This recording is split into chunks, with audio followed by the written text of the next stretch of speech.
الفاتحہ۔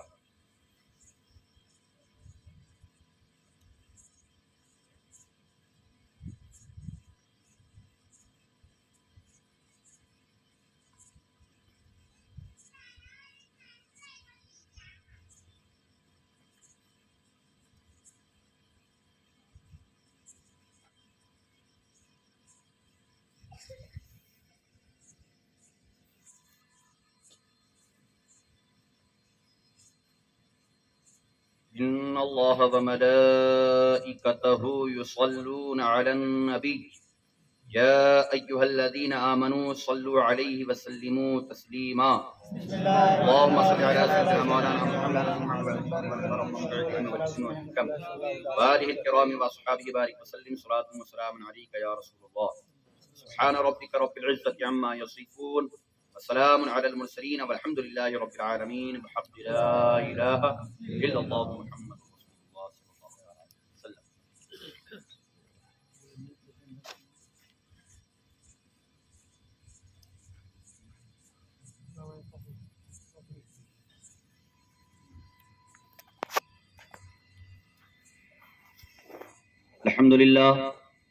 الحمد لله رب العالمين والعاقبة للمتقين والصلاة والسلام على سيد الأنبياء وأشرف المرسلين وعلى آله الطيبين والطاهرين وأصحابه وأجمعين. أما بعد فأعوذ بالله من الشيطان الرجيم ببركة بسم الله الرحمن الرحيم.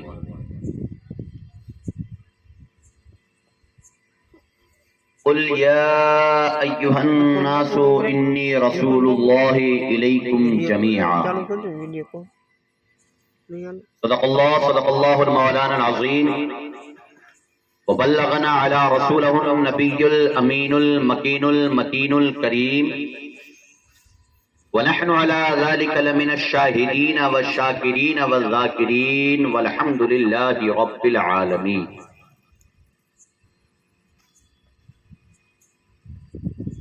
آئیے بڑی عقیدت و محبت کے ساتھ اپنے آقا اور مولا حضور احمد مجتبی محمد مصطفیٰ صلی اللہ تعالی علیہ وسلم کی بارگاہ عالی جہاں میں بڑی ہی والہانہ اور عاشقانہ انداز میں ہدیہ درود پاک پیش کرنے پڑیے بآواز بلند اللہم صلی علی سیدنا مولانا محمد معدن الجود والکرم منبع العلم والحلم والحکم وآلہ الکرام واصحابہ بارک وسلم صلاة وسلام علیک یا رسول اللہ صلی اللہ تعالی علیہ وسلم. نبی اور اہل بیت نبی پر ایک مرتبہ اور درود پاک پڑھ لیجئے. صلی اللہ علیہ نبی الامی وآلہ صلی اللہ علیہ وسلم صلاۃ و سلام علیک یا رسول اللہ صلی اللہ تعالی علیہ وسلم. رسول خیر و برکت کے لیے ایک مرتبہ اور درود پاک پڑھ لیجئے. اللہم صلی وسلم وبارک علی سیدنا و مولانا محمد طب القلوب و دوائها وعافیت الابدان وشفائها ونور الابصار وضیائها وآلہ وصحبہ دائما ابدا صلاۃ و سلام علیک یا رسول اللہ صلی اللہ تعالی علیہ وسلم.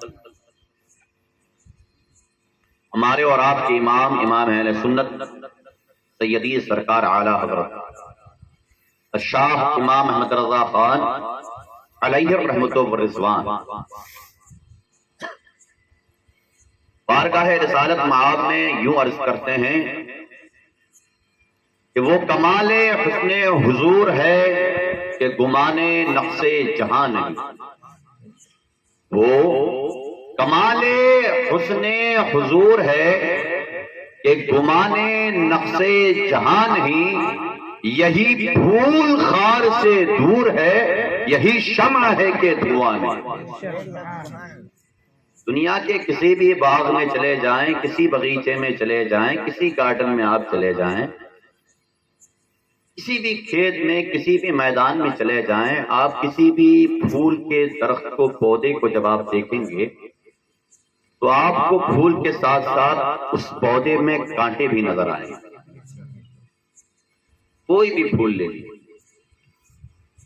عمومی طور پر پھول کے ساتھ کانٹے ضرور ہوتے ہیں اور وہ کانٹے ہی پھول کی حفاظت کرتے ہیں. اگر کانٹے نہ ہو تو پھول مرجھا جائے یا پھر اس میں خوشبو ہی نہ ہو. اور دنیا کے کسی بھی چراغ کو آپ جلا کر کے دیکھ لیں، چاہے وہ موم کا چراغ ہو چاہے تیل کا چراغ ہو، بغیر دھواں کا کوئی چراغ آپ کو ملے گا نہیں. لیکن سیدی سرکار اعلیٰ حضرت ہمارے آقا اور مولا کے بارے میں کہتے ہیں کہ یہی پھول ہے، یہ وہ پھول ہے کہ خار نہیں، یہ وہ شمع ہے کہ دھواں نہیں. رسول پاک صلی اللہ علیہ وسلم ایسے پھول ہیں کہ جس میں کانٹوں کا نام و نشان نہیں ہے. اللہ نے اپنے محبوب کو ایسا حسن بخشا ہے کہ جس میں کسی نقص کا گمان نہیں ہے. کوئی ایسے پھول ہیں کہ کوئی کانٹا نہیں ہے. یہاں کانٹوں سے مراد عیب ہے، یہاں کانٹوں سے مراد برائی ہے، یہاں کانٹوں سے مراد خرابی ہے.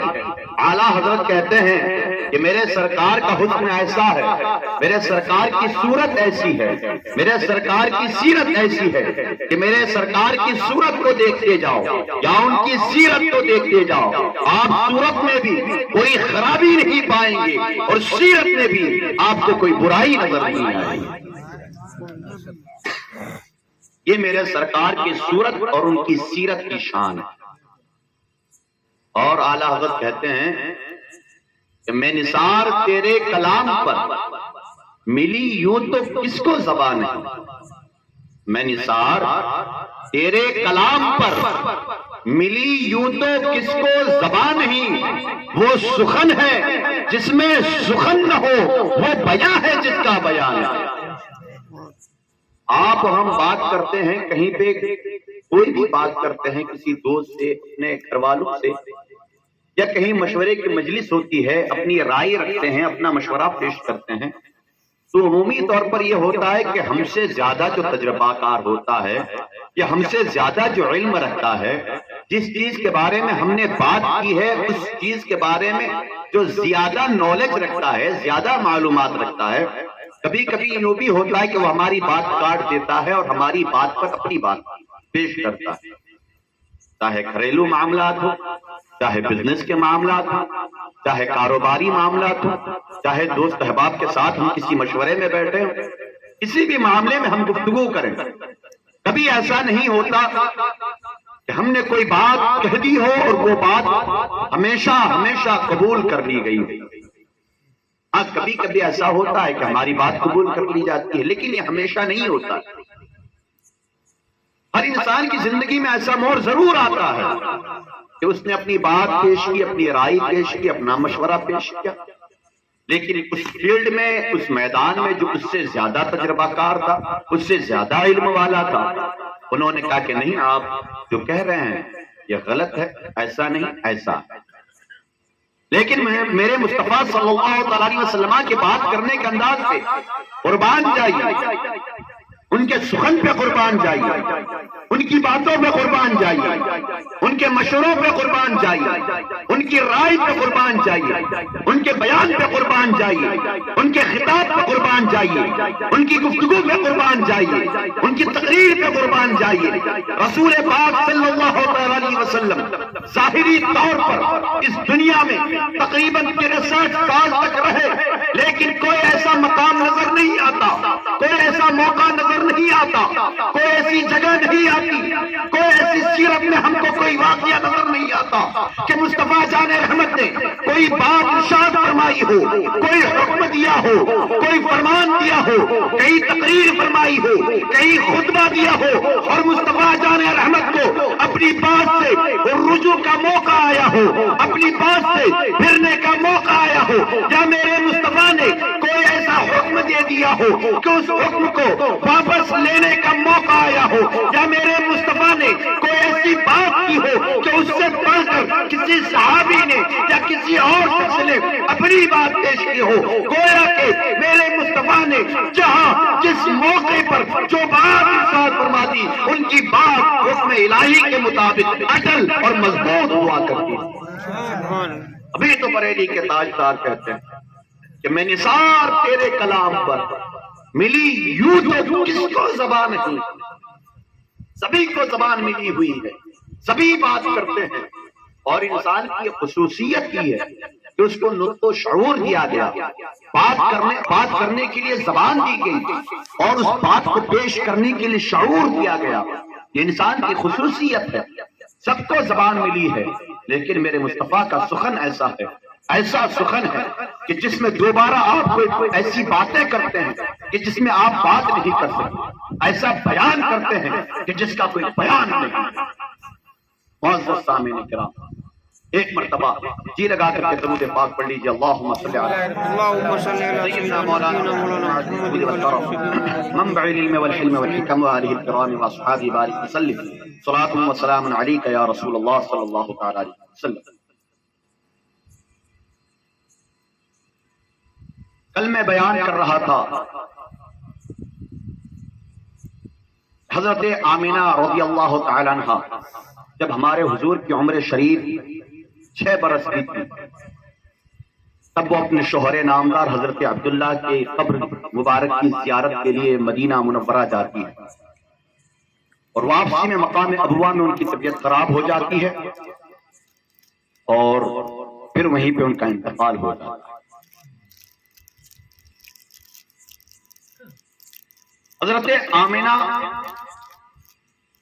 اور رسول پاک صلی اللہ تعالی علیہ وسلم جب اس سفر کے لیے نکلے تھے تو ان کے ساتھ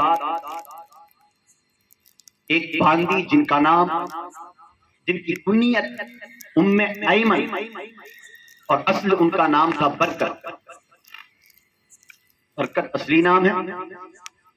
عربی میں کہیں گے تو برکہ اور اردو میں کہیں گے تو برکت، اور ام ایمن ان کی کنیت آپ بار بار کبھی تقریروں میں سنتے ہوں گے، ان کی کنیت ہے، ان کی کنیت کہتے ہیں کہ پہلے یہ رواج تھا اور آج بھی عرب میں یہ رواج ہے کہ لوگ کسی شخص کو اس کے اصل نام سے کم بلاتے ہیں، کیونکہ ایک نام کے کئی لوگ رہتے ہیں۔ مثال کے طور پر حاجی صاحب بیٹھے ہیں، ان کا نام اقبال ہے، ہو سکتا ہے گاؤں میں کسی اور کا بھی نام اقبال ہو، ایک گاؤں میں کئی اقبال نام کے لوگ رہ سکتے ہیں، ایک گاؤں میں ایک نام کے کئی لوگ رہتے ہیں، تو عرب کے لوگ ان کو ان کی کنیت سے بلاتے تھے، یعنی ان کے بیٹا یا بیٹی کی طرف نسبت کر کے بلاتے تھے۔ جیسے رسول پاک صلی اللہ علیہ وسلم کے ایک صاحبزادے تھے جو بچپن میں انتقال کر گئے تھے، حضرت قاسم رضی اللہ تعالیٰ عنہ، ان کی طرف نسبت کرتے ہوئے ہم اپنے آقا کو کبھی درود میں یا کبھی یوں ہی ابو القاسم کہا کرتے ہیں۔ تو اسی طرح عرب کا یہ رواج تھا کہ وہاں پہ باپ کو بیٹے کی طرف نسبت کر کے بلاتے تھے، جیسے حضرت امام حسین کے ایک بیٹے کا نام عبداللہ تھا تو ان کو ابا عبداللہ کہا جاتا تھا، حضرت امام حسن کے بیٹے کا نام محمد تھا تو انہیں ابو محمد کہا جاتا تھا۔ تو حضرت ام ایمن ان کی کنیت تھی اور ان کا اصل نام برکہ تھا۔ یہ حضرت عبداللہ رضی اللہ تعالی عنہ کی باندی تھی، ان کی لونڈی تھی، اور وراثت میں رسول پاک صلی اللہ تعالی علیہ وسلم کے حصے میں آئی تھی۔ پھر وہی ام ایمن ہی نے رسول پاک کو سنبھالا۔ اب آپ اس مقام پہ غور کر سکتے ہیں کہ باپ کا سایہ تو پیدا ہونے سے پہلے ہی اٹھ چکا تھا، 6 برس کی عمر، نازک عمر،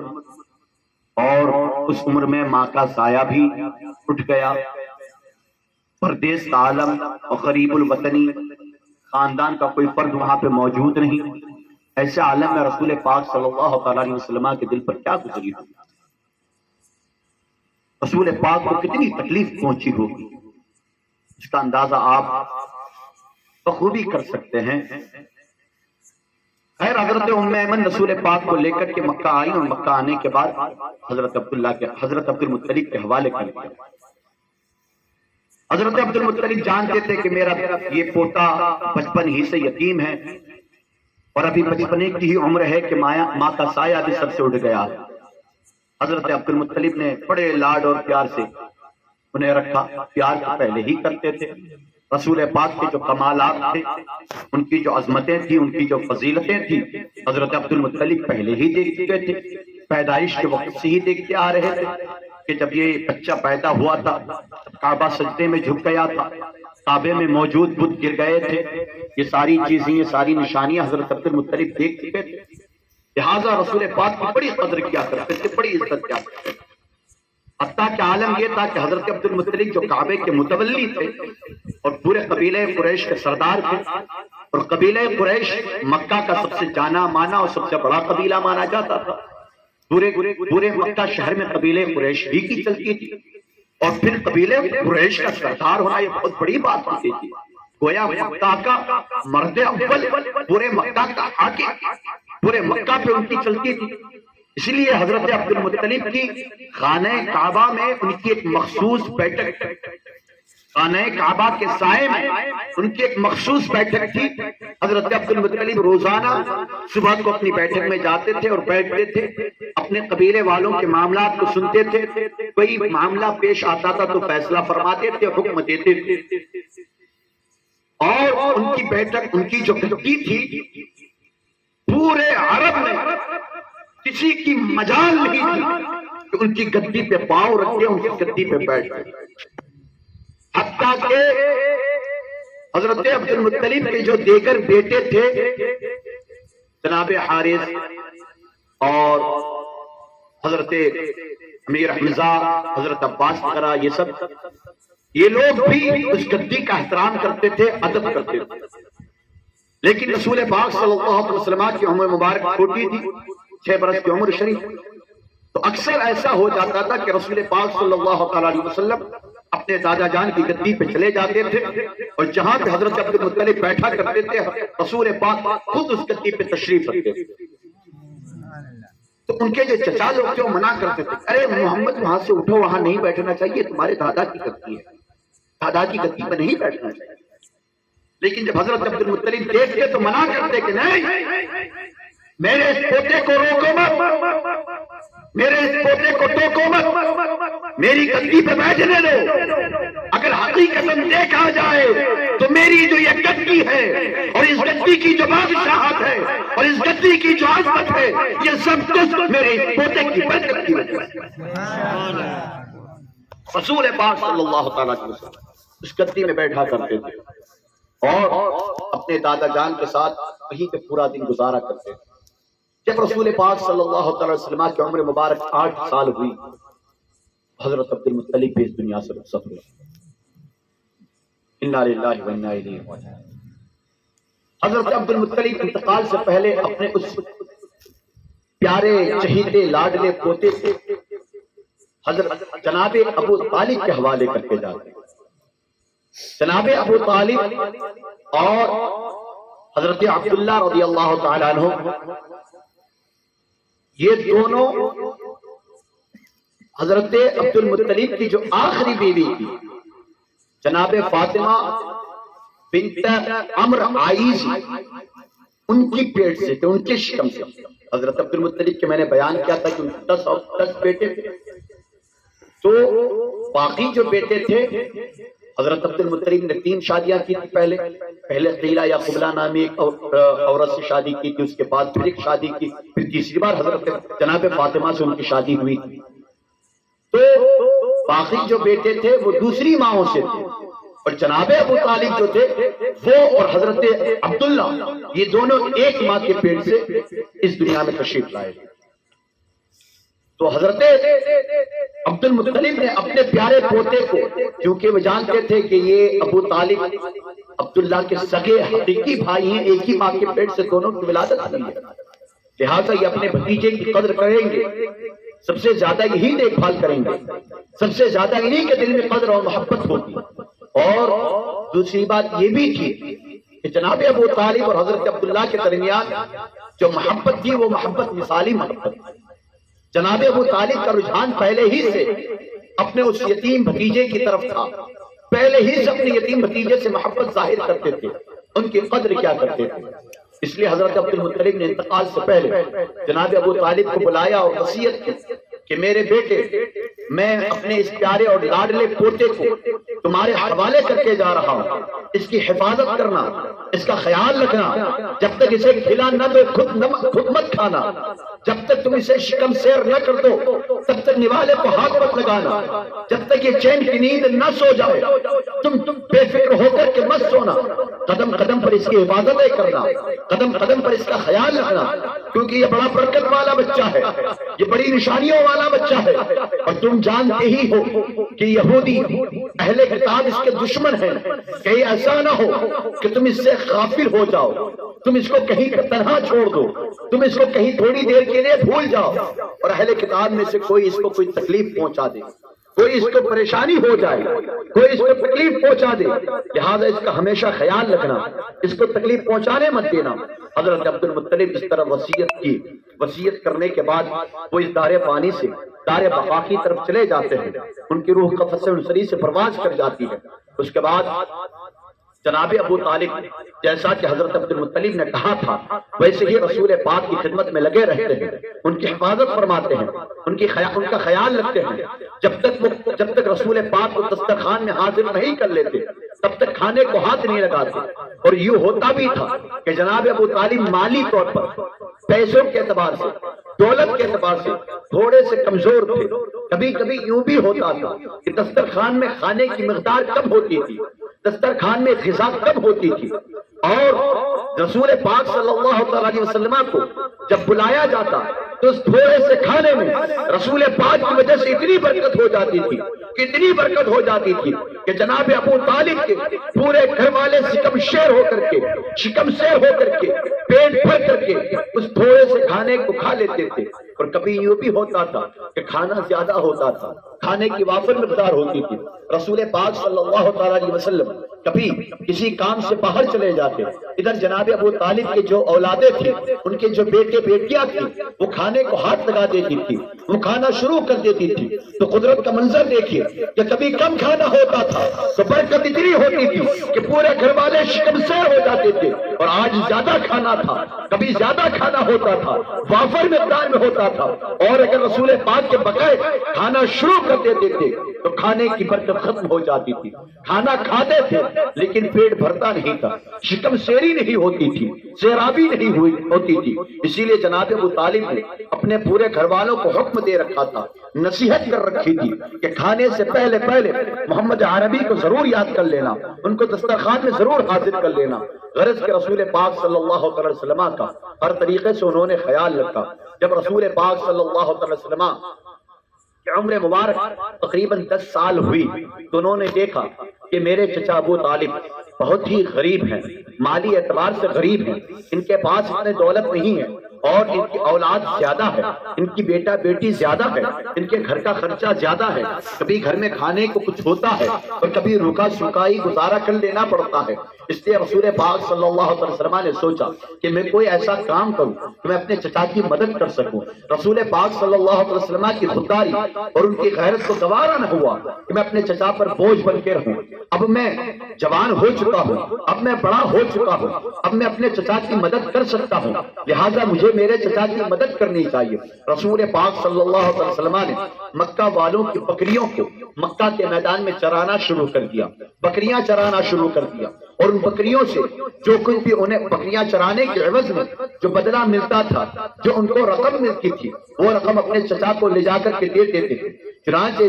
جب اعلان نبوت کے بعد رسول پاک صلی اللہ علیہ وسلم مدینہ منورہ پہنچتے ہیں تو وہاں پہ ایک مرتبہ رسول پاک نے ارشاد فرمایا تھا کہ اللہ تبارک و تعالیٰ نے حضرت آدم سے لے کر حضرت عیسیٰ روح اللہ تک کوئی نبی ایسا نہیں بھیجا جنہوں نے بکریاں نہ چرائی ہو، جنہوں نے بکریاں نہ چرائی ہو۔ صحابہ نے پوچھا اچھا حضور کیا آپ بھی بکریاں چراتے تھے؟ تو رسول پاک نے ارشاد فرمایا ہاں میں بھی بکریاں چراتا تھا، میں اہل مکہ کی بکریاں چراتا تھا، اور بدلے میں مجھے ایک قیراط روزانہ مل جایا کرتا تھا۔ یہ ایک قیراط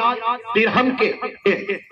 کے 20 دینار کے 20 حصے کو کہتے ہیں۔ وہ عرب میں اس وقت جو دینار چلا کرتے تھے، جو دینار اس وقت رائج تھے، جس کے ذریعے وہ لوگ خرید و فروخت کرتے تھے، اس دینار کا جو 20واں حصہ ہوتا تھا، اس 20ویں حصے کو قیراط کہا جاتا ہے۔ رسول پاک فرماتے ہیں کہ ہاں میں نے بھی بکریاں چرائی ہے، اور بکریاں چرانے کے عوض مجھے دن کے آخر میں ایک قیراط مل جایا کرتا تھا، اور میں وہ ایک قیراط اپنے چچا جناب ابو طالب کے حوالے کر دیا کرتا تھا، تاکہ میرے چچا کی جو تنگ دستی تھی، جو ان کی غربت تھی، اس میں ان کو کچھ فائدہ مل جائے۔ گویا کہ رسول پاک صلی اللہ تعالی علیہ وسلم تقریباً 1.5 سال تک بکریاں چراتے رہے۔ جب رسول پاک صلی اللہ علیہ وسلم کی عمر مبارک 12 سال ہوتی ہے، تب جناب ابو طالب اپنی غربت اور پریشانی کی وجہ سے وہ تجارت کا سوچتے ہیں۔ قریشیوں کا اصل کام تو تجارت ہی تھا، ان کا پروفیشن کاروبار ہی تھا، وہ کاروبار ہی کرتے تھے۔ جناب ابو طالب نے سوچا کہ ایک قافلہ ملک شام کی طرف تجارت کی غرض سے جا رہا ہے، میں بھی اس قافلے کے ساتھ اپنا مال و اسباب لے کر کے نکل جاتا ہوں، اللہ تبارک و تعالی کوئی برکت دے دے، اور برکت کی وجہ سے میرے گھر میں جو تنگ دستی ہے، جو غربت ہے، اس میں کچھ کمی آ جائے۔ جناب ابو طالب جب اس قافلے کے ساتھ رختے سفر باندھتے ہیں، سفر کا ساز و سامان تیار کرتے ہیں، اور جب مکہ سے نکلنے لگتے ہیں تو رسول پاک صلی اللہ علیہ وسلم اپنے چچا کے پاس پہنچتے ہیں اور عرض کرتے ہیں اور ارشاد فرماتے ہیں کہ چچا جان، آپ مجھے مکہ میں کس کے حوالے چھوڑ کے جا رہے ہیں؟ میرے تو ماں باپ پہلے ہی اس دنیا سے گزر چکے ہیں، میرے دادا جان تھے وہ بھی اللہ کو پیارے ہو چکے ہیں، آپ کس کے بھروسے پہ مجھے اکیلے چھوڑ کے جا رہے ہیں؟ میں بھی آپ کے ساتھ ملک شام جانا چاہتا ہوں، خیر میں جاؤں گا تو آپ کی کوئی مدد ہی کر سکتا ہوں، آپ کی ہیلپ بھی کر سکتا ہوں، مجھے اپنے ساتھ لے لیجئے۔ جناب ابو طالب نے بھی گوارا نہ کیا کہ اپنے بھتیجے کو اکیلے مکہ میں چھوڑ دیں، اپنے بھتیجے کو اکیلے مکہ میں چھوڑ دیں، لہذا رسول پاک صلی اللہ علیہ وسلم کو اپنی اونٹنی پر سوار کر لیتے ہیں، ساتھ میں لے کر ملک شام کی طرف نکل جاتے ہیں۔ ملک شام کی طرف سفر کرتے کرتے ملک شام سے پہلے ایک منزل میں پہنچتے ہیں، وہ منزل بصرہ نام کے ایک شہر میں پہنچتے ہیں۔ ملک شام سے پہلے بصرہ نام کا ایک شہر آتا ہے، بصرہ نام کے شہر میں جب پہنچتے ہیں تو بصرہ شہر کے باہر ایک عیسائیوں کا ایک کلیسا تھا، ایک چرچ تھا، اس چرچ میں، اس کلیسا میں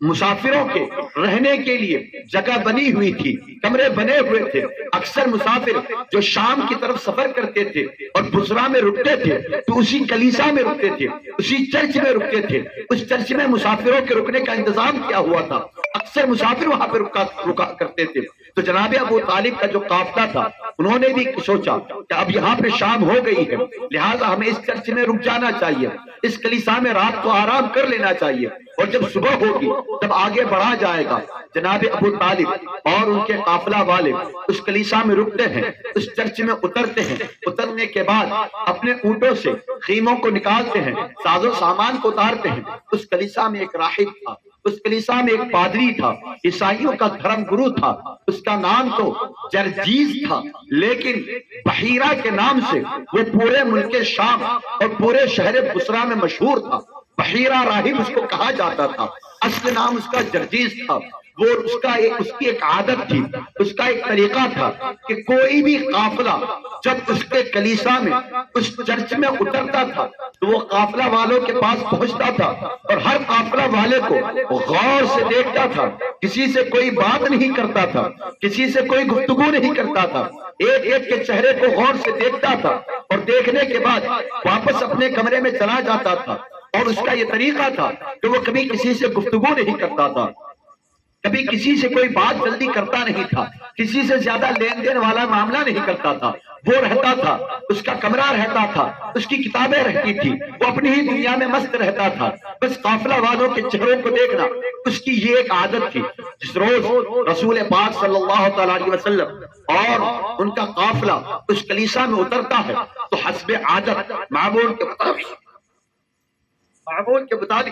وہ راہب، وہ پادری اپنے کمرے سے باہر نکلتا ہے۔ باہر نکلنے کے بعد قافلے کے پاس پہنچتا ہے اور ہر کسی کے چہرے کو دیکھنا شروع کر دیتا ہے۔ چہرہ دیکھتے دیکھتے جیسے ہی اس کی نظر رسول پاک کے چہرے پر پڑتی ہے اس کی آنکھیں چمک اٹھتی ہے، اس کا چہرہ کھل اٹھتا ہے، وہ اپنے دل میں سوچنے لگتا ہے گویا کہ وہ اپنے دل میں سوچتا ہے کہ میں اتنے دنوں سے بارسا برس سے جس چہرے کی تلاش میں تھا، جس انسان کی جستجو میں تھا، جس کے لیے یہاں پہ انتظار کر رہا تھا، آج جا کر کے وہ چہرہ مجھے دکھائی دیا، آج جا کر کے وہ بندہ یہاں پہ اترا ہے۔ معزز سامعین کرام، اب چونکہ اس کی عادت تھی کہ وہ کسی سے بات نہیں کرتا تھا، کسی سے کچھ لین دین نہیں کرتا تھا، لہٰذا اس نے سوچا کہ اگر میں ڈائریکٹ اس لڑکے سے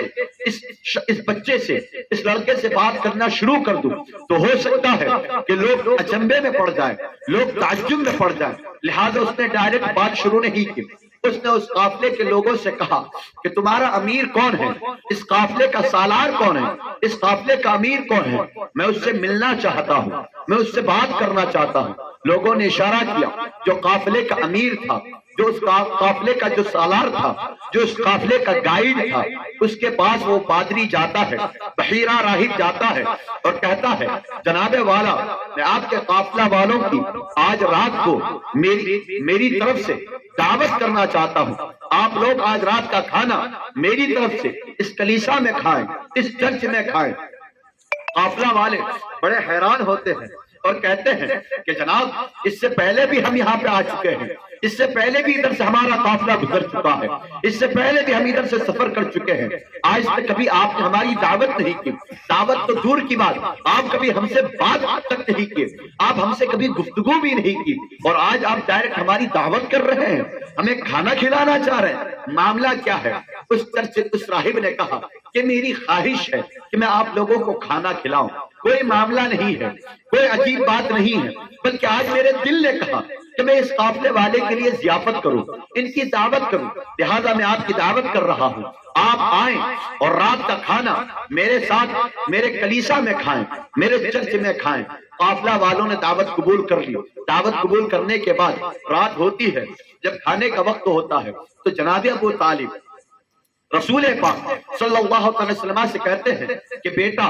سبھی لوگ دعوت میں جائیں گے، اگر سب لوگ دعوت میں چلے گئے تو یہ جو تجارت کا مال سامان ہے، یہ جو ہمارے جانور ہیں، ان کی حفاظت کون کرے گا، ان کا دیکھ بھال کون کرے گا؟ لہٰذا بیٹا بڑے لوگ ہم سبھی لوگ دعوت میں چلے جاتے ہیں، وہاں سے تمہارے لیے بھی کھانا لے کر کے آ جائیں گے، تم ان جانوروں کی اور ان سامانوں کی حفاظت کرنا، ان کی دیکھ بھال کرنا، تم ہمارے ساتھ مت چلنا۔ رسول پاک نے فرمایا چچا جیسا آپ حکم دے رہے ہیں میں آپ کے حکم کی تعمیل کروں گا، میں ویسا ہی کروں گا۔ غرض کے سارے لوگ کلیسا میں پہنچ جاتے ہیں، چرچ میں پہنچ جاتے ہیں، جب سبھی لوگ کھانے کے لیے بیٹھ جاتے ہیں تو پادری دیکھتا ہے کہ میں نے جس کے لیے دعوت کی تھی، جس کے لیے کھانے کا انتظام کیا تھا، وہی بندہ نہیں آیا ہوا ہے، میرا اصل مہمان نہیں آیا ہے، میرا چیف گیسٹ نہیں آیا ہے، میرا مہمان خصوصی نہیں آیا ہے۔ اس نے اس قافلہ والوں سے کہا کیا سبھی لوگ آ گئے؟ کوئی آپ کا چھوٹا تو نہیں؟ کہا ہم سبھی لوگ آ گئے۔ پادری نے پھر پوچھا کہیں کسی کو آپ نے چھوڑ تو نہیں دیا، کہیں کوئی آپ سے چھوٹ تو نہیں گیا ہے؟ جب بار بار پوچھتا رہا تو قافلہ والوں نے کہا کہاں ایک بچہ ہے 12 سال کا، اس کو ہم نے اپنے سامان کی حفاظت کے لیے رکھا ہوا ہے تاکہ وہ ہمارے جانوروں کی اور ہمارے سامان کی حفاظت کرے، اس کا دیکھ بھال کرے، اس لیے ہم اس کو لے کر کے نہیں آئے۔ راہب نے دل میں سوچا کہ جس کے لیے میں نے یہ دعوت رکھی ہے، جس کے لیے ضیافت رکھی ہے، تم نے اسی کو پہلے پہ بٹھا دیا ہے، میں نے اسی کے لیے تو اتنی ضیافت کی ہے، اسی کے لیے تو اتنی دعوت کی ہے، لہٰذا وہ اپنی بات کو ظاہر نہیں کرتا ہے، وہ بہانہ کرتا ہے، وہ حیلہ کرتا ہے، وہ کہتا ہے کہ جناب میری خواہش تھی کہ قافلے کا کوئی بھی فرد نہ چھوٹے، قافلے کا کوئی انسان نہ چھوٹے، میں نے سب کی دعوت کی تھی اور آپ نے اس کو وہاں پہ چھوڑ دیا، جائیے اس کو بلا کر کے لائیے، آپ کا جو بھی سامان ہے، آپ کے جتنے بھی جانور ہیں، اگر ان سامانوں سے یا ان جانوروں میں سے کوئی بھی کسی بھی چیز کا نقصان ہوا، کچھ ہو گیا، کچھ گم ہو گیا تو میں اپنے مال میں سے اس کا تاوان دوں گا، میں اس کی بھرپائی کروں گا، آپ کے مال اسباب کو کچھ نہیں ہونے والا۔ جائیے آپ اس لڑکے کو اس دعوت میں لے کر کے آئیے۔ رسول پاک صلی اللہ علیہ وسلم کو دعوت میں لایا جاتا ہے، جب وہ یہاں پہ تشریف لے آتے ہیں اور سبھی لوگ کھانا کھا لیتے ہیں، کھانا کھانے کے بعد بہانے سے وہ رسول پاک کو روک لیتا ہے، روکنے کے بعد رسول پاک صلی اللہ علیہ وسلم سے پوچھتا ہے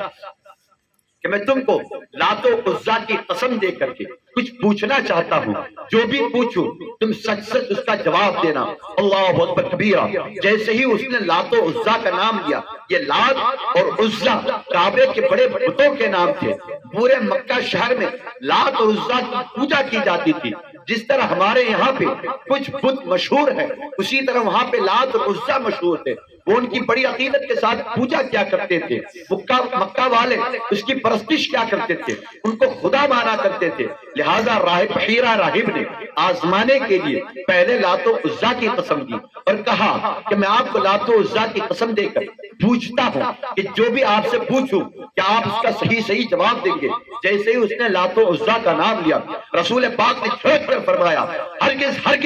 میرے سامنے لات و عزا کا نام مت لو۔ اللہ کی قسم میں لات و عزا سے اتنی نفرت کرتا ہوں کہ جو شخص میرے سامنے ان کا نام لیتا ہے میں اس سے بات کرنے کے لیے تیار نہیں ہوتا ہوں۔ اللہ اکبر کبیرہ۔ تب راہب سمجھ گیا اور کہا کہ اگر میں آپ کو اللہ کی قسم دوں تب آپ کا کیا حال ہوگا۔ بولا، رسول پاک نے ارشاد فرمایا، اگر تم اللہ کی قسم دو، اگر تم اللہ کا نام لو، اگر تم اللہ کا ذکر کرو تو تم جو پوچھو گے میں تمہارے ہر سوال کا جواب دوں گا۔ اللہ اکبر کبیرہ۔ 12 سال رسول پاک کی عمر مبارک ہے، لیکن رسول پاک صلی اللہ علیہ وسلم اپنی حقیقت سے واقف ہیں۔ 12 سال کی عمر میں بھی رسول پاک صلی اللہ علیہ وسلم کفر و شرک کی جڑوں کو کاٹتے نظر آتے ہیں، کفر و شرک کا رد کرتے نظر آتے ہیں اور اسلام کی تبلیغ کرتے نظر آتے ہیں، اللہ کی وحدانیت کا اعلان کرتے نظر آتے ہیں، اللہ کے خدا ہونے کا اعلان کرتے نظر آتے ہیں۔ معزز سامعین کرام،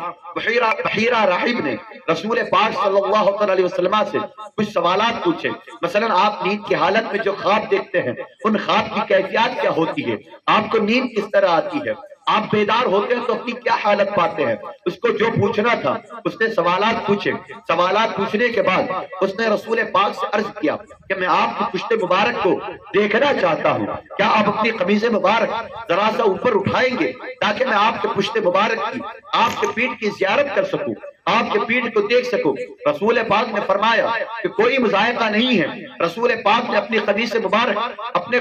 کرتے مبارک کو اوپر اٹھایا۔ بحیرہ راہب نے جیسے ہی رسول پاک کے پشت مبارک میں مہر نبوت کو دیکھا تو سمجھ گیا کہ ہاں یہی وہ خاتم النبیین ہے جن کی بشارت ہماری کتابوں میں آئی ہوئی ہے، یہی وہ سید المرسلین ہے جن کی بشارت ہماری کتابوں میں آئی ہوئی ہے۔ بحیرہ راہب کو یقین کامل ہو جاتا ہے، وہ مچل کر فرد جذبات میں جھوم کر رسول پاک کے پشت مبارک پر موجود مہر نبوت کو چوم لیتا ہے اور چومنے کے بعد رسول پاک سے عرض کرتا ہے کہ اے بچے، ابھی تو تم بچے ہو لیکن ایک وقت آئے گا تم اعلان نبوت کرو گے، تم اپنی نبوت کا اعلان کرو گے، اپنی رسالت کا اعلان کرو گے، جب کرو گے تب کرو گے، لیکن گواہ رہنا میں تم کو گواہ بنا کر تمہارا کلمہ پڑھتا ہوں، تم کو نبی تسلیم کرتا ہوں اور تم کو رسول تسلیم کرتا ہوں اور تم پر نازل ہونے والی کتاب قرآن مجید پر ایمان لاتا ہوں۔ سبحان اللہ، سبحان اللہ۔ اللہ اکبر۔ ابھی اعلان نبوت نہیں فرمایا، ابھی اعلان نبوت رسول پاک نے نہیں فرمایا ہے۔ 40 سال کی عمر میں اعلان نبوت فرمائیں گے، لیکن 12 سال کی عمر ہے۔ اللہ اکبر کبیرہ۔ ابھی سے لوگ رسول پاک کی نبوت پر اور ان کی رسالت پر اور ان پر نازل ہونے والی کتاب قرآن مجید پر ایمان لا رہے ہیں۔ اللہ اکبر کبیرہ۔ پھر بحیرہ راہب رسول پاک کو لے کر قافلہ والوں کے پاس پہنچتا ہے۔ وہاں پہ پہنچنے کے بعد قافلہ والوں سے کہتا ہے کہ اس کا مالک کون ہے، یہ کس کا بیٹا ہے؟ جناب ابو طالب نے کہا یہ میرا بیٹا ہے۔ بحیرہ راہب نے کہا ہرگز نہیں، آپ اس کے والد ہو ہی نہیں سکتے، اور میں تو کہتا ہوں کہ اس کا والد ابھی اس دنیا میں ہے ہی نہیں، اس کا والد پردہ کر چکا ہے، اس کے والد دنیا میں ہے ہی نہیں۔ جناب ابو طالب نے کہا کہ ہاں میں اس کا چچا ہوں، لیکن تمہیں کیسے پتا اس کا والد نہیں ہے، اس کے والد پردہ کر چکے ہیں۔ بحیرہ راہب نے جناب ابو طالب سے کہا کہ جناب یہ بچہ کوئی ایسا ویسا بچہ نہیں ہے، یہ کوئی بچہ کوئی عام بچہ نہیں ہے، یہ کوئی معمولی بچہ نہیں ہے۔ سنو میں نے اپنی کتابوں میں جتنی نشانیاں پڑھی تھی وہ ساری کی ساری نشانیاں اس بچے میں موجود ہے. یہی وہ بچہ ہے جو خاتم النبیین ہوگا, سید المرسلین ہوگا, اعلان نبوت کرے گا اور اس پر اللہ کی کتاب نازل ہوگی. سنو سنو, اس کی حفاظت کرنا, اس کا دیکھ بھال کرنا, اس کا خیال کرنا. اور یہود و نصارہ اس کے دشمن ہے, ان سے ان کی حفاظت کرتے رہنا, ان سے بچاتے رہنا. بحیرہ راحل نے جناب ابو طالب کو یہاں تک کہا کہ سنو سنو, ملک شام میں یہودیوں کا غلبہ ہے, یہودی زیادہ تعداد میں موجود ہے. کہیں ایسا نہ ہو کہ تم ان کو ملک شام لے کر کے جاؤ اور وہاں پہ کوئی یہودی کی نظر ان پر پڑ جائے اور ان کو تکلیف پہنچا دے, ان کو کوئی رنج پہنچا دے. لہذا میری اگر مانو تو تم اپنا مال و اسباب بصرہ شہر ہی میں بیچ کر کے جتنی جلدی ہو سکے مکہ کی طرف روانہ ہو جاؤ. جناب ابو طالب, ایک روایت میں آتا ہے کہ بصرہ شہر میں ہی, اور ایک روایت میں آتا ہے کہ ملک شام گئے تھے لیکن جلدی اپنے مال و اسباب کو بیچ کر مکہ کی طرف دوبارہ ریٹرن روانہ ہو جاتے ہیں, مکہ واپس ہو جاتے ہیں. اس سفر میں جناب ابو طالب کو اپنے تجارت میں اتنی برکت ملتی ہے کہ جناب ابو طالب کی تنگ دستی دور ہو جاتی ہے. تنگ دستی کے بدلے میں تبنگری آ جاتی ہے, مالداری آ جاتی ہے. اللہ اکبر کبیرہ. رسول پاک صلی اللہ علیہ وسلم کی برکتیں پورے مکہ کے لوگ دیکھ رہے تھے. جناب ابو طالب رسول پاک صلی اللہ علیہ وسلم کی برکتیں دیکھ رہے تھے. جناب ابو طالب کے دل میں اس واقعے سے اور اثر پڑا, وہ رسول پاک کو اور چاہنے لگے اور پیار کرنے لگے, حتیٰ کہ رسول پاک صلی اللہ علیہ وسلم کو اپنے کندھے میں لے کر ہمیشہ گھوما کرتے, مکہ کا طواف کیا کرتے اور انہی کے وسیلے سے دعائیں مانگا کرتے تھے. چنانچہ ایک مرتبہ کا واقعہ ہے کہ انہی سالوں میں ایک مرتبہ مکہ شہر میں قحط سالی پڑ گئی, بارش نہیں ہو رہی تھی, سوکھا پڑ گیا. تو سارے لوگ مکہ کے لوگ پریشان ہو گئے. مکہ کے لوگ آپس میں میٹنگ کرنے لگے, چلو ایک کام کیا جائے, لات و عزا کے پاس جایا جائے اور ان کے پاس رو رو کر کے گڑ گڑا کر کے دعائیں مانگی جائے, فریاد کیا جائے تاکہ مکہ شہر میں بارش ہو جائے. یہ جو سوکھا پڑا ہے یہ خوشحالی میں بدل جائے, ہمارے کھیت جو سوکھ گئے ہیں, ہمارے درخت جو سوکھ گئے اس میں ہریالی لوٹ آئے. ابھی یہ لوگ میٹنگ کر ہی رہے تھے, ابھی یہ لوگ چرچا کر ہی رہے تھے کہ وہاں پہ ایک نورانی چہرے والا بزرگ, ایک خوبصورت چہرے والا بزرگ نمودار ہوتا ہے اور کہتا ہے کہ تم لات و عزا کے پاس جانا چاہتے ہو, لات و عزا سے فریاد کرنا چاہتے ہو, تم ایسا کیوں نہیں کرتے کہ جناب ابو طالب کے پاس چلے جاؤ, قریشیوں کے پاس چلے جاؤ, قریشیوں کے ساتھ مل کر کے کعبہ پہنچو اور کعبہ میں پہنچنے کے بعد وہاں پہ دعا کرو. ان لوگوں کو وہ بات اچھی معلوم ہوتی ہے کہ ہاں قریشیوں کے ساتھ اور جناب ابو طالب کے ساتھ مشورہ کرنے کے بعد کعبہ میں پہنچ کر دعا مانگنی چاہیے. چنانچہ سارے لوگ جناب ابو طالب کے پاس پہنچتے ہیں, دروازہ کھٹکھٹاتے ہیں, دستک دیتے ہیں. جناب ابو طالب باہر آتے ہیں اور پوچھتے ہیں کیا ماجرا ہے. لوگوں نے کہا کیا آپ نہیں دیکھتے کہ ہمارے مکہ شہر میں قحط پڑ گیا ہے, سوکھا پڑ گیا ہے, خشک سالی ہو گئی ہے. ہمارا ارادہ ہے کہ آپ اور پورے قریش کے لوگ ہمارے ساتھ چلے, کعبہ میں پہنچے اور کعبہ میں پہنچنے کے بعد ہم وہاں پہ دعا مانگیں تاکہ بارش ہو جائے, ہماری یہ خشک سالی دور ہو جائے, ہماری یہ قحط سالی دور ہو جائے, سماجت بارشوں کا نزول ہو جائے, اللہ کی رحمت برس پڑے اور ہمارے کھیت کھلیان, ہمارے جانور جو بھوکے پیاسے ہیں, ہمارے کھیت جو سوکھے ہوئے ہیں سب سیراب ہو جائیں, سر سبز و شاداب ہو جائے. جناب ابو طالب رسول پاک صلی اللہ علیہ وسلم کو ساتھ میں لیتے ہیں, اپنے کندھے میں اٹھاتے ہیں, اٹھانے کے بعد حرم مکہ میں پہنچتے ہیں, کعبہ شریف میں پہنچتے ہیں اور رسول پاک صلی اللہ علیہ وسلم کو اپنے کندھے سے اتار کر کعبہ کے سائے میں بٹھا دیتے ہیں اور رسول پاک صلی اللہ علیہ وسلم کعبہ کی دیوار سے ایک لگا کر بیٹھ جاتے ہیں اور ادھر پورے مکہ والے, قبیلے قریش والے, مکہ کے دیگر قبیلے والے سبھی لوگ اللہ کی بارگاہ میں دعا مانگتے ہیں, اے پاک پروردگار عالم ہم پر بارشوں کا نزول فرما دے. جناب ابو طالب اس طرح دعا مانگتے ہیں کہ یا اللہ تو نے ہم لوگوں کے درمیان یہ جو خوبصورت چہرے والا بچہ بھیجا ہے, یہ جو خوبصورت شکل و صورت والا لڑکا بھیجا ہے, ہم اس کے وسیلے سے تیری بارگاہ میں دعا کرتے ہیں کہ ہمارے حال ذات پر رحم فرما، ہماری حالت پر رحم فرما، اور ہمارے کھیت جو سوکھ گئے ہیں، ہمارے جانور جو بھوکے اور پیاسے ہیں، ہم پر جو قحط سالی اتری ہوئی ہے، ہم پر جو سوکھا پڑا ہوا ہے، اس پر رحمت کی بارشوں کا نزول فرما دے، ہمارے سوکھے کو دور کر دے، ہماری قحط سالی کو دور کر دے، ہماری تندرستی کو دور کر دے، ہمارے جانوروں کو سیراب کر دے، ہمارے کھیتوں کو سرسبز و شاداب کر دے۔ روایتوں میں آتا ہے، جناب ابو طالب بیان کرتے ہیں کہ ہم لوگ تو دعا کر رہے تھے، اور ادھر رسول پاک صلی اللہ علیہ وسلم، محمد عربی صلی اللہ علیہ وسلم اپنی مبارک انگلیوں سے اشارہ کرتے ہیں۔ اشارہ کرنا تھا کہ بادلوں کے ٹکڑے ابھرتے ہوئے پورے مکہ شہر میں چھا جاتے ہیں۔ ابو طالب بیان کرتے ہیں کہ بادل گھن کر، بادل جم کر گھنگور گھٹائے پورے مکہ شہر میں چھا جاتی ہے، اور ابھی ہم دعا مانگ کر مطاف سے، کعبے کے حدود سے باہر بھی نہ نکلے تھے کہ جھماجھم رحمتوں کی بارشوں کا نزول ہو جاتا۔ سبحان اللہ، اللہ اکبر، یا رسول اللہ۔ رسول پاک صلی اللہ علیہ وسلم کی انگلیوں کا اشارہ کرنا تھا کہ بادل امڑتے ہوئے آتے ہیں اور جھماجھم بارشوں کا نزول ہونے لگتا ہے۔ اور اسی واقعے کو جب رسول پاک اعلان نبوت کر چکے تھے، جب رسول پاک نے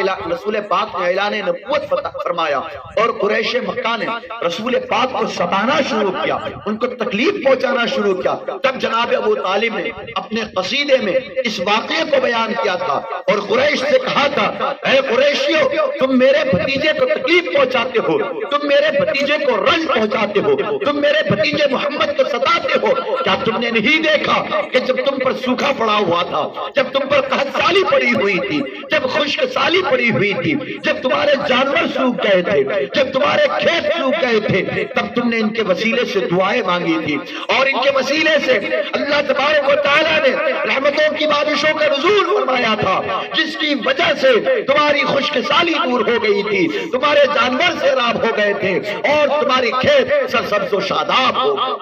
سبحان اللہ۔ معزز سامعین کرام، جناب ابو طالب رسول پاک صلی اللہ علیہ وسلم کا خیال رکھنے لگے۔ رسول پاک جیسے جیسے بڑے ہوتے جاتے تھے، ان کی عمر شریف دنیاوی اعتبار سے جیسے زیادہ ہوتی جاتی تھی، جیسی بڑھتی جاتی تھی، ان کے کمالات کا اظہار ویسے ہی ہوتا جاتا تھا۔ رسول پاک صلی اللہ علیہ وسلم خود ارشاد فرماتے ہیں کہ میں بچپن سے لے کر اب تک اللہ تبارک و تعالیٰ نے مجھے ہر قسم کی برائیوں سے محفوظ رکھا ہے۔ کبھی اگر میں کسی برائی کا، کبھی کسی کو دیکھ کر کے کوئی ایسی عادت، کوئی ایسا کام جو مکہ والے کرتے تھے لیکن بلحاظ انسانیت، انسانی اعتبار سے وہ کام عیب سمجھا جاتا تھا، اگرچہ اس کام کو مکہ والے کرتے تھے، اگرچہ اس کام کو قریش والے کرتے تھے، لیکن انسانیت کے اعتبار سے، تہذیب کے اعتبار سے، تمدن کے اعتبار سے، ادب کے اعتبار سے اگر وہ کام عیب سمجھا جاتا تھا، اور میں بھی اگر اس کا کبھی ارادہ بھی کرتا تو غیب سے مجھے ٹوک دیا جاتا، مجھے منع کر دیا جاتا۔ جیسا کہ رسول پاک صلی اللہ علیہ وسلم خود فرماتے ہیں کہ جب میں بکریاں چرایا کرتا تھا تو عرب میں، ہمارے مکہ کا ایک رواج تھا کہ لوگ اس سے کہانیوں کی محفلیں سجایا کرتے تھے، جس طرح ابھی ہم لوگ محفل میلاد سجائے ہیں، آپ اور ہم سبھی بیٹھے ہیں محفل میلاد میں، میلاد رسول پاک کی سیرت سن رہے ہیں۔ مکہ میں اس وقت ایک طریقہ تھا کہ رات کو وہ لوگ ٹولیوں کی شکل میں بیٹھ جاتے تھے، اور ان میں کا کوئی ایک آدمی قصہ کہانی شروع کر دیتا تھا، افسانے شروع کر دیتا تھا، داستان بیان کرنا شروع کر دیتا تھا، اور یہ قصے کہانیاں سب فرضی ہوا کرتے تھے، سب ویسے ہی دماغ سے بنایا ہوا کرتا تھا، اس کی کوئی اصل حقیقت نہیں ہوتی تھی۔ تو رسول پاک ارشاد فرماتے ہیں کہ جب میں بکریاں چرایا کرتا تھا تو بکریاں چرانے کی وجہ سے ہم لوگوں کو بکریاں چونکہ زیادہ ہوتی تھی، اور متعدد گھروں کی بکریاں ہوتی تھی، کسی ایک کی بکریاں نہیں ہوتی تھی، کئی لوگوں کی بکریاں ہم لے کر کے صحراؤں میں چلے جاتے تھے، میدانوں میں چلے جاتے تھے، وہیں پہ بکریوں کو چراتے تھے، اور جب شام ہوتی تھی تو بکریوں کو ہم لوگ ایک جگہ جمع کر کے صحرا میں ہی رات رک جایا کرتے تھے، صحرا میں ہی رات گزارا کرتے تھے۔ ایک رات کا واقعہ ہے کہ جب میرے دل میں یہ خیال پیدا ہوا، میرا ارادہ ہوا کہ میں بھی مکہ شہر میں رات کو پہنچوں، اور جہاں پہ لوگ قصہ کہانی کی محفل لگائے ہوئے ہیں میں بھی پہنچ کر قصے کہانیاں سنا کروں۔ اس وقت رسول پاک کی عمر شریف 9 یا 10 سال کی تھی، تو تو رسول پاک بیان کرتے ہیں کہ میرے ساتھ جو چرواہا تھا، میرے ساتھ جو شخص تھا، میں نے اس سے کہا کہ رات بھر کے لیے تم میری بکریوں کی دیکھ بھال کرنا، تم میری بکریوں کا خیال رکھنا، میں ذرا مکہ شہر میں جاتا ہوں، میں گھوم کر کے آتا ہوں۔ اللہ اکبر کبیرہ، رسول پاک صلی اللہ علیہ وسلم مکہ شہر میں داخل ہوتے ہیں، عمر شریف 9 یا 10 سال کی ہے، صحرا سے اپنے مکہ میں داخل ہوتے ہیں، اور جب داخل ہوتے ہیں تو رسول پاک کے کانوں میں گیت اور دف کی اور ڈھولک کی آواز آتی ہے۔ جب آواز آنے لگتی ہے تو رسول پاک صلی اللہ علیہ وسلم پوچھتے ہیں کہ یہ آواز کہاں سے آتی ہے، یہ گیت کی آواز کہاں سے آتی ہے، یہ ڈھولک کی آواز کہاں سے آتی ہے؟ لوگوں نے بتایا، بتانے والے نے جواب دیا کہ فلاں شخص کی فلاں عورت کے ساتھ شادی ہو رہی ہے، اس شادی کی خوشی میں عورتیں گیت گا رہی ہیں اور ڈھول بجا رہی ہیں۔ اللہ اکبر کبیرہ، رسول پاک صلی اللہ علیہ وسلم نے ارادہ کیا کہ میں بھی جاؤں، گیت سنوں، ڈھولک سنوں، لیکن قدرت کا کرشمہ دیکھیں کہ رسول پاک صلی اللہ علیہ وسلم کو بے تحاشا نیند آ جاتی ہے۔ رسول پاک صلی اللہ علیہ وسلم خود بیان کرتے ہیں کہ میں جانے ہی والا تھا کہ مجھے نیند نے آ گھیرا اور میں وہیں پہ بیٹھے بیٹھے سو گیا، اور جب میری آنکھ اس وقت کھلی جب سورج پورے سوا نیزے پہ چمک رہا تھا، اس کے کرنوں کی گرمیوں سے میری آنکھ کھل گئی۔ گویا کہ اللہ تبارک و تعالیٰ مجھے ہر موقع پر، ہر مقام پر اللہ عز و جل نے ہر عیب سے، ہر برائی سے، ہر خرابی سے اللہ نے میری حفاظت فرمائی۔ سبحان اللہ۔ بچپن کا عالم ہے، اور آپ اور ہم سبھی جانتے ہیں کہ بچپن کے عالم میں بچہ جو ہوتا ہے وہ غیر مکلف ہوتا ہے، اس پر کوئی شریعت کا حکم نہیں لگتا، لیکن رسول پاک کو تو اللہ تبارک و تعالیٰ نے انسان کامل بنایا تھا، انسانیت کا نمونہ بنایا تھا، پورے اخلاق کا مجموعہ بنایا تھا۔ رسول پاک صلی اللہ علیہ وسلم تو خود ہادی انسانیت تھے، محسن انسانیت تھے۔ بھلا رسول پاک صلی اللہ علیہ وسلم کسی آیت کے کیسے شکار ہو جاتے، کسی برائی کے کیسے شکار ہو جاتے؟ ہر مقام پر اللہ تبارک و تعالیٰ نے رسول پاک صلی اللہ علیہ وسلم کی حفاظت فرمائی اور ان کو تمام برائیوں سے محفوظ و معمون فرمایا۔ غرض کے بتانے کا مطلب یہ ہے کہ رسول پاک صلی اللہ علیہ وسلم کی عمر مبارک جیسے جیسے بڑھتی جا رہی تھی، پورے مکہ والے رشک سے رسول پاک کو دیکھا کرتے اور مثالیں دیا کرتے کہ اگر کوئی انسان دیکھنا ہو، کوئی مہذب شخص دیکھنا ہو، کوئی مؤدب انسان دیکھنا ہو تو محمد ابن عبداللہ کو دیکھو۔ اللہ اکبر کبیرہ، سچا ایسا کہ پورے مکہ میں اس کی طرح کوئی سچا نہیں، امانت دار ایسا کہ پورے مکہ میں اس کی طرح امین نہیں، شرف والا ایسا کہ پورے مکہ میں کوئی اس کی طرح شرف والا نہیں، معزز ایسا کہ پورے مکہ میں اس کی طرح کوئی عزت والا نہیں، شرمیلا ایسا کہ پورے مکہ میں کوئی شرم و حیا نے اس کا مقابلہ نہیں کر سکتا۔ اللہ اکبر کبیرہ، رسول پاک امانت، ان کی صداقت، ان کے اخلاق و کردار کی مکہ شہر میں، پورے مکہ شہر میں توتی بولی جاتی تھی۔ معزز سامعین کرام، اور کیوں نہ ہو، رسول پاک تو مکارم اخلاق کے لیے ہی تشریف لائے تھے، اخلاق کو اس کی بلندی تک پہنچانے کے لیے ہی تشریف لائے تھے، اخلاق و کردار کو اس کی اصل حالت میں لے آنے کے لیے ہی تشریف لائے تھے۔ معزز سامعین کرام، رسول پاک صلی اللہ علیہ وسلم نے ابھی اعلان نبوت نہیں فرمایا، اس کے باوجود اپنے کردار سے، اپنے اخلاق سے، اپنے ادب کی تعلیم دے رہے ہیں، انسانیت کی تعلیم دے رہے ہیں، اخلاق کی تعلیم دے رہے ہیں۔ معزز سامعین کرام، یہاں پہ رک کر کے میں تھوڑی دیر آپ سے گفتگو کرنا چاہتا ہوں، آپ سے بات کرنا چاہتا ہوں۔ ہمارے حضور صلی اللہ علیہ وسلم، ہمارے اور آپ کے آقا اخلاق و کردار کے ایسے تھے کہ پورا مکہ شہر ان کے اخلاق و کردار کی گواہی دے۔ روایتوں میں تو یہاں تک آتا ہے کہ جب رسول پاک صلی اللہ علیہ وسلم اعلان نبوت فرما چکے تو اعلان نبوت کے بعد قریش مکہ کے لوگ دشمنی نکالنے کے لیے دشمنی میں وہ یہ ڈھونڈنے لگے کہ کہیں سے رسول پاک کے بچپن سے لے کر اعلان نبوت تک یہ پوری 40 سالہ زندگی میں ہم رسول پاک کا کوئی ایسا عیب ڈھونڈ لیں، کوئی ایسا نقص ڈھونڈ لیں، کوئی ایسی برائی ڈھونڈ لیں کہ اس کا تانا دے سکے، رسول پاک کو ٹونٹ کر سکے، رسول پاک کو تانا دے سکے، رسول پاک کو ہم کہہ سکے کہ آپ تو اعلان نبوت سے پہلے ایسا کرتے تھے، آپ تو ایسے تھے۔ معزز سامعین کرام، پورے مکہ والے اس عیب کو ڈھونڈنے کی فراق میں اس آیت کے ڈھونڈنے کے فراق میں رہے، آیت ڈھونڈنے کے فراق میں رہتے تھے کہ کہیں سے ہم کو کوئی غلطی مل جائے، کوئی خرابی مل جائے، کوئی برائی مل جائے۔ لیکن روایتوں میں آتا ہے کہ قریش مکہ، کفار مکہ تک ہار کر کے چور ہو گئے، ڈھونڈتے رہے، لیکن رسول پاک صلی اللہ علیہ وسلم کی پوری زندگی میں انہیں کوئی ایسی بات نہیں ملی، کوئی ایسا واقعہ نہیں ملا کہ جس کا تانا وہ رسول پاک کو دے سکتے۔ یہ ہمارے سرکار کا کردار تھا، یہ ہمارے رسول پاک کا اخلاق تھا۔ اور آج ہمارا کیا حال؟ آج اگر دیکھا جائے تو اخلاقی پستی کے اعتبار سے، برائیوں کے اعتبار سے مسلمان جس پستی کا شکار ہے، ہم اور آپ جتنی برائیوں کے شکار ہیں، دوسری قوم کے لوگ شاید اتنی برائیوں کے شکار نہیں ہیں۔ آج جھوٹ ہمارے اندر،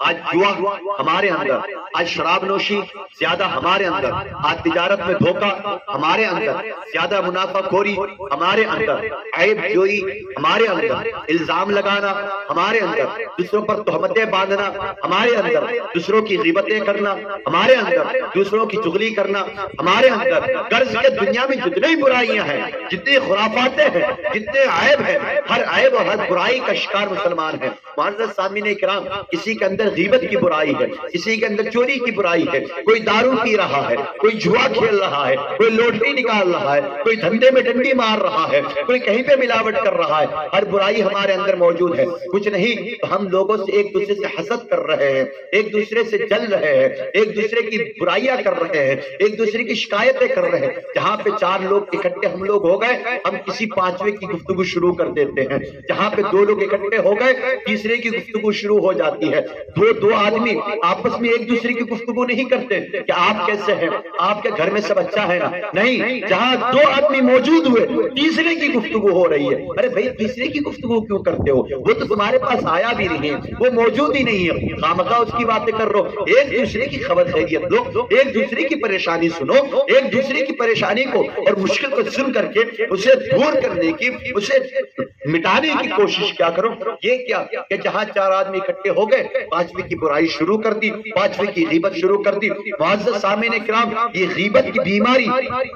ہم مسلمانوں کے اندر تو ایسی آ چکی ہے کہ ہم غیبت کو غیبت سمجھتے ہی نہیں ہیں، ہم اس کو کوئی گناہ سمجھتے ہی نہیں ہیں، جبکہ غیبت آپ اس کو گناہ نہیں سمجھتے ہیں، جبکہ غیبت گناہ کبیرہ ہے۔ اور غیبت کا وبال ایسا ہے کہ گویا آپ غیبت نہیں کر رہے ہیں بلکہ جس کی برائی کر رہے ہیں اس کا مرا ہوا گوشت کھا رہے ہیں۔ اللہ اکبر کبیرہ۔ روایتوں میں تو یہاں تک آتا ہے، علماء نے تو یہاں تک بیان کیا ہے کہ ایک مرتبہ کسی شخص کی غیبت کرنا اپنی ماں سے 70 مرتبہ زنا کرنے کے برابر ہے۔ اللہ اکبر کبیرہ۔ کتنا بڑا وبال ہے، کتنی بڑی وعید آئی ہے، اس کے باوجود ہم غیبت سے باز نہیں آتے، اس کے باوجود ہم غیبت سے چھٹکارا نہیں پاتے۔ جہاں پہ ہم ٹولیوں کی شکل میں اکٹھے ہو گئے، جہاں پہ گروپ بن گیا، کسی دوسرے شخص کی غیبت کرنا ہم شروع کر دیتے ہیں، جھوٹ بولنا ہم عیب ہی نہیں سمجھتے۔ اللہ اکبر کبیرہ۔ قرآن میں جگہ جگہ پہ لعنت اللہ علی الکاذبین آیا ہے، جھوٹوں پر اللہ کی لعنت آئی ہے، اس کے باوجود ہم جھوٹ کو عیب نہیں سمجھتے۔ آج ہم اخلاقی پستی کے شکار ہو چکے ہیں، اخلاق و کردار کے اعتبار سے ہم بہت نچلی سطح پر پہنچ چکے ہیں۔ ضروری یہ ہے کہ صرف سیرت رسول کو سنیں نہیں بلکہ اسے سمجھیں، اور سمجھنے کے بعد رسول پاک کی سیرت پر عمل بھی کریں۔ جس طرح رسول پاک نے اعلان نبوت سے پہلے اور اعلان نبوت کے بعد اپنی ظاہری زندگی میں اپنے اخلاق و کردار کو اوج ثریا کی بلندی میں رکھا تھا، محبت کا تقاضا یہ ہے کہ ہم بھی زندگی بھر اخلاق اور کردار کو مضبوطی سے تھامے رہیں اور دوسری اقوام کو، دوسری قوموں کو پیغام دے دیں کہ جب ہمارا اخلاق اتنا اچھا ہے، ہمارا کردار اتنا اچھا ہے تو ہمارے نبی کا کردار کتنا اچھا ہوگا، ان کا اخلاق آج یہ خیال ہے ہمارے اخلاق اور کردار کو دیکھ کر کے دوسری قومیں قریب کیا آئیں گی، وہ اور دور ہو جاتی۔ پہلے کا وقت ایسا تھا کہ دوسری قومیں مسلمانوں کو دیکھتی تھی تو دیکھ کر کے ہی مسلمان ہو جائے، کہ جب یہ ایسا ہے تو اس کا نبی ایسا ہے۔ اور آج ہمارا کردار ایسا ہے، ہماری وجہ سے ہماری عزت تو جاتی ہی جاتی ہے، ہم تو بے عزت ہوتے ہی ہوتے ہیں، ہم تو ذلیل ہوتے ہی ہوتے ہیں،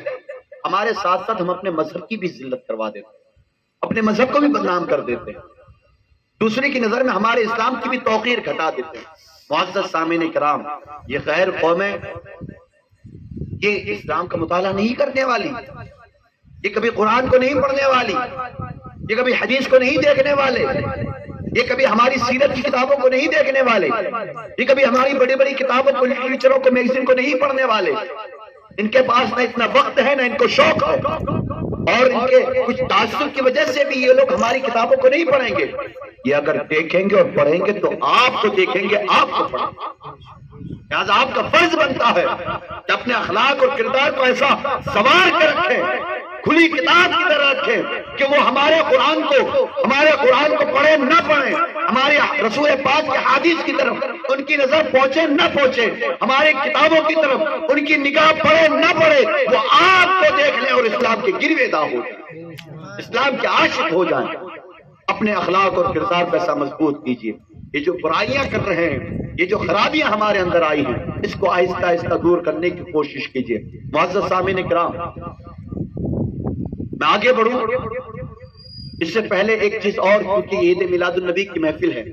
یہ جو سبھی لوگ آج آئے ہوئے ہیں، گھروں میں بھی میلاد ہوتے ہیں لیکن سب لوگ نہیں آتے ہیں، وہ صرف اس کے خاندان والے یا دوست والے آتے ہیں۔ کیونکہ سبھی لوگ آئے ہیں، یہ میرے لیے بہت اچھا موقع ہے۔ میں ایک چیز اور بیان کرنا چاہتا ہوں، میں کئی دنوں سے سوچ رہا تھا لیکن مجھے موقع نہیں مل رہا تھا، بات آتی نہیں تھی۔ آج چونکہ اخلاق رسول کی بات آ گئی ہے اور گناہوں سے بچنے کی بات آ گئی تو میں اس چیز کا ذکر کر دوں۔ میری ماں بہنیں بھی آئی ہوئی، یہ خاص ان کے لیے، ان کے چھوٹے بھائی کی طرف سے، ان کے بیٹے کی طرف سے ان کو تحفہ دینا چاہتا ہوں میں۔ ہماری ماں بہنیں اکثر میں راستوں میں دیکھتا ہوں کہ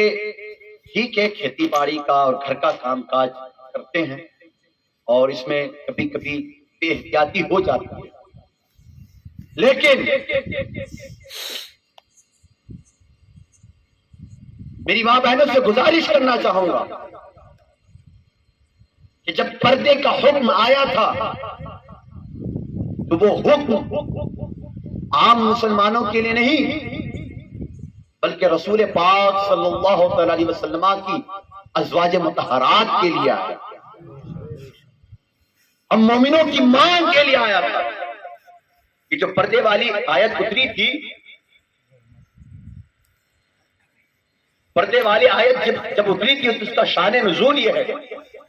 ایک صحابی رسول تھے جناب عبداللہ ابن مکتوم، وہ نابینا تھے، وہ ان کو دکھائی نہیں دیتا تھا۔ ایک روز وہ رسول پاک صلی اللہ علیہ وسلم کے دربار میں ان کے گھر میں پہنچے کسی مسئلے کو پوچھنے کے لیے۔ تو اتفاق کے بعد کہ وہاں پہ دو امہات المؤمنین تشریف فرما تھے، تو جیسے ہی اس صحابی رسول جناب عبداللہ ابن مکتوم نے دروازے میں دستک دی،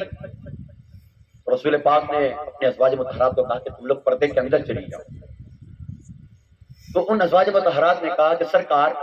کہ عبداللہ ابن مکتوم جو آئے ہیں یہ تو نابینا ہیں، یہ تو دیکھ نہیں سکتے، ہم اگر یہاں پہ بیٹھی رہیں گی، ہم اگر یہیں پہ رہیں گے تو وہ تو دیکھ ہی نہیں سکتے، تو ہمارے اندر جانے سے اور نہ جانے سے کیا فائدہ ہے، ویسے ہی آنے کی۔ تو رسول پاک نے ارشاد فرمایا، اے میری بیوی عبداللہ ابن مکتوم اندھا ہے، تم دونوں تو اندھی نہیں ہو، وہ تم دونوں کو نہ دیکھ پائیں گے لیکن تم تو دیکھ سکتی ہو، تم کو بھی ان کو دیکھنا حرام ہے، لہذا تم دونوں اندر جاؤ۔ معزز سامعین کرام، پتہ چلا میری ماں بہنوں، پتہ چلا کہ جب رسول پاک صلی اللہ علیہ وسلم کے ازواج مطہرات، اور ازواج مطہرات کون؟ ہم مومنوں کی ماں۔ ابھی کچھ دن پہلے مولانا اسماعیل صاحب نے تقریر میں فرمایا تھا ہم مومنوں کی ماں ہیں، اور جو ماں ہوتی ہے ماں کے ساتھ نکاح نہیں ہو سکتا۔ رسول پاک کی جو ازواج مطہرات ہیں ان کے ساتھ امت کا نکاح حرام ہے۔ یہی وجہ ہے کہ جب رسول پاک صلی اللہ علیہ وسلم پردہ کر گئے، اس دنیا سے ظاہری طور پر رخصت ہو گئے، تو کچھ امہات المومنین نے اپنے بالوں کو کاٹ ڈالا،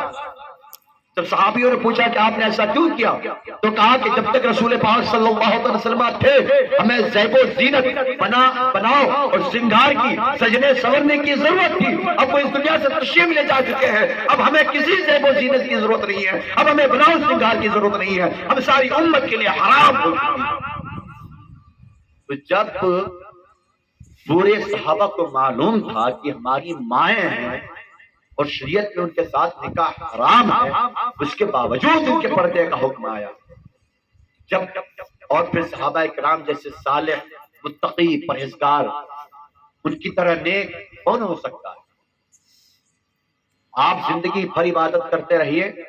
زندگی بھر اپنے سر کو نیچے رکھیے, کبھی اوپر اٹھائیے مت, اس کے باوجود آپ کسی صحابی کے قدموں کے دھول کے ذرے کے برابر بھی نہیں ہو سکتے, نہیں پہنچ سکتے. تو جب ان صحابہ کرام سے اور اس زمانے میں رسول پاک کی موجودگی میں ازواج مطہرات کو,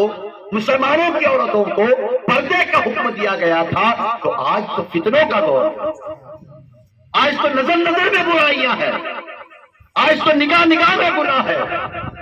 آج تو کس کے دل میں کیا پاپ ہے کوئی نہیں بتا سکتا. آج تو برائیوں کا دور ہے اور برائیاں ہمارے جیبوں میں لیے گھومتے ہیں. ہم تو خرابیوں کو اپنے پاکٹ میں لیے گھومتے ہیں, ہم خرابیوں کو اپنے ہاتھوں میں لے کے گھومتے ہیں. آج تو فلموں کا دور ہے, آج تو سیریلوں کا دور ہے, آج تو برائیوں کا دور ہے, آج تو آوارگیوں کا دور ہے, آج تو فیشن کا دور ہے. جب قرون اولیٰ میں رسول پاک کی موجودگی میں صحابہ کرام کے زمانے میں اس وقت کی عورتوں کو پردے کا حکم دیا گیا تھا, تو میری ماں اور بہنوں, جب اس وقت کی عورتوں کے لیے پردے کا حکم تھا, تو آج آپ کے لیے, میری ماں کے لیے, میری بہنوں کے لیے پردے کا حکم اور بھی واجب ہو جاتا ہے اور بھی فرض ہو جاتا ہے. لہذا کوشش کریں. ٹھیک ہے آپ کا کھیتی باڑی کا کام ہے, گھر کا کام ہے, لیکن جہاں تک ہو سکے ممکن ہو, اور ہم نے دیکھا بھی ہے کہ پردے کے ساتھ کام کرنا کوئی مشکل کی بات نہیں ہے, کوئی دقت کی بات نہیں. اگر آپ چاہیں کوئی ٹھان لے آدمی تو کیا نہیں کر سکتا. پردے کے ساتھ لوگ حج و عمرہ کر لیتے ہیں. اب کھیتی باڑی کی بات آپ اگر چاہیں تو کر سکتے ہیں, لیکن چاہنا پڑے گا, کوشش کرنی پڑے گی, دل میں خیال کرنا پڑے گا, پردے کی اہمیت کو سمجھنا پڑے گا. معزز سامعین کرام, آپ میری ماں اور بہنوں, آپ پردے کی اہمیت کو نہیں سمجھتی. جس دن اس پردے کی اہمیت کو آپ سمجھ لیں گی,